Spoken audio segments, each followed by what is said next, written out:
Thank you for being here. How many drivers do you have in Austin? How many drivers do you have in over Austin? 10,000. In Austin? Okay. And I know you just completed or have been doing a really healthy media campaign. About what did you spend on that in Austin? What was your budget on that in Austin? I don't have that information. I'm sorry.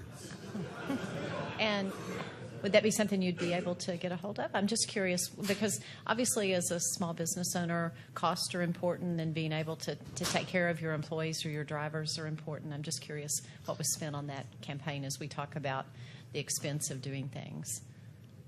Well, I can tell you in terms of expenses, I mean, we spend a lot in the community to make these partnerships work. We are the ones who take the costs of the background check processes, so that's not a burden that falls on the drivers. Yeah.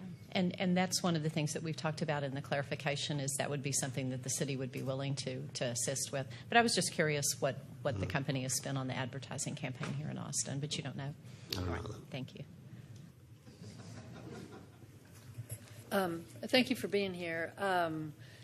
We've had many months of conversation, so I'll ask you a few questions, and I don't want to ask too many because we've had lots and lots of discussion, but I understand that you are operating in Houston, which requires fingerprints.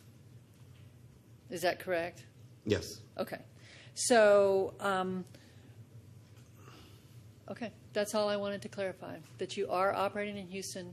Houston is a mandatory fingerprint, and you did not leave Houston, and you are managing to have drivers that are fingerprinted in Houston. Thank you. How many? Let me ask you. How many drivers do you have in Houston? I'm not aware off the top of my head how many we have.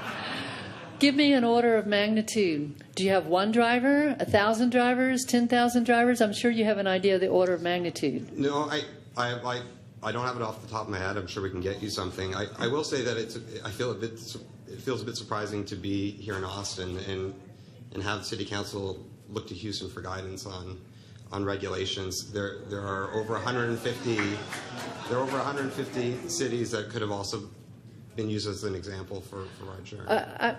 I'm not using them as an example. I'm simply asking a question because what you've been saying is that you can't operate.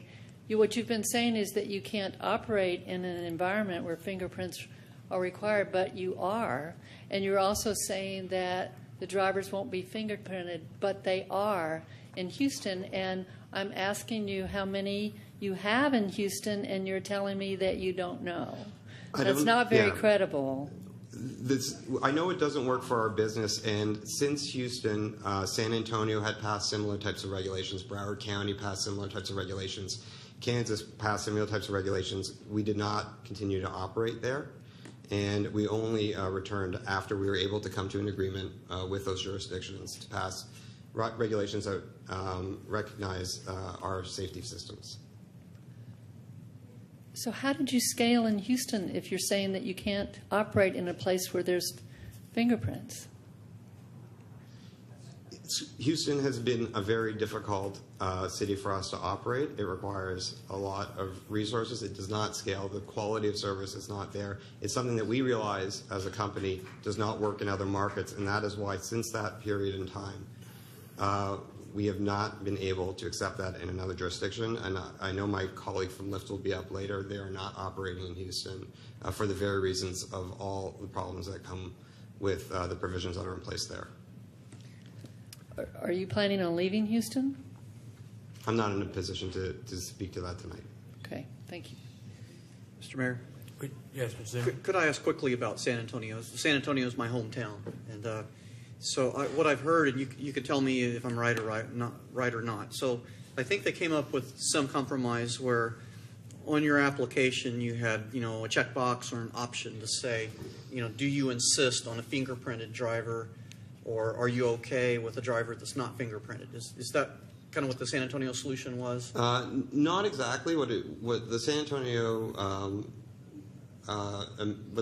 agreement looks like is the driver can voluntarily go and get a city background check, and can display that they have gone through that process in the app. Okay, but I thought that there was an ability for somebody to say, I insist on somebody that has a fingerprint background check the or technology doesn't allow for that. If they, Okay. if it's up to them whether or not they want to cancel a trip with someone that does not have. That's what I was getting to. So Yeah. in other words, that information is available to the consumer. Yes. The consumer knows whether they've had a check or not. So if the consumer looks at it and they say, oh, that person hasn't had the city check, then they can cancel the ride. Exactly. So there have to be statistics on that. How many consumers look at their application and they go, oh, gee, you know, that this driver doesn't have a check, I'm going to cancel the ride. And there have to be statistics on that. Yeah, I'm not aware of any instance of that. Okay. Ms. Tova. Thanks very much for the information. And I was just looking, I just did a quick Google search to see if I could find any information about the number of drivers in Houston. And I do see an article in Forbes, or on the Forbes website from May 1st, 2015. And there's a comment that talks about the markets like Miami, Austin, and Houston, where Uber has more recently expanded or adding drivers faster than earlier markets like Los Angeles, San Francisco, and New York. And then there's a chart, or rather a graph, and it looks like Austin. I can't quite tell because it's so small, but it looks like Austin is probably at about 4,000, and Houston's just slightly above that. Does that? I know you just said 10,000, so this is clearly out of Yeah, date. it's probably very dated, and that could very well be the case. I will say though that Houston is 4 times the size of Austin. So if you think about coverage and you think about service levels, I think that kind of statistic actually speaks to the issue of scalability. Well, I guess what I'm asking is, and I understand again that this was from May and you're expanding quite rapidly, and so has Houston expanded at the same rate that Austin has since May, so that they're still, at a higher number of drivers than My Austin? understanding is Because then I would Austin has expect more- that to be more than 10,000, just given what I'm seeing on this graph. My understanding is Austin has more active drivers than Houston. Okay. All right. Thank you.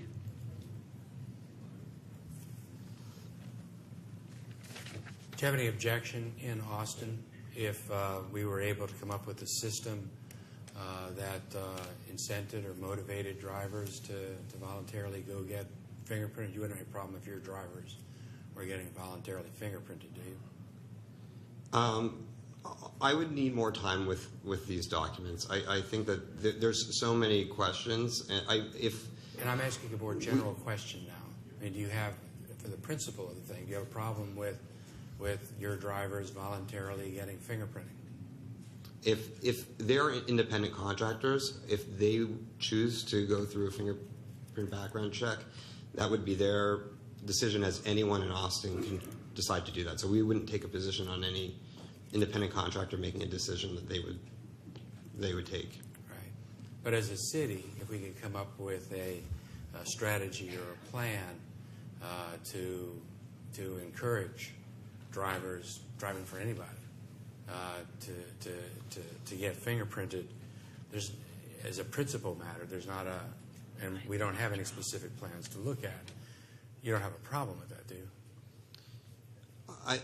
I don't feel like I'm in a position to answer that. I would have to see what we are talking about.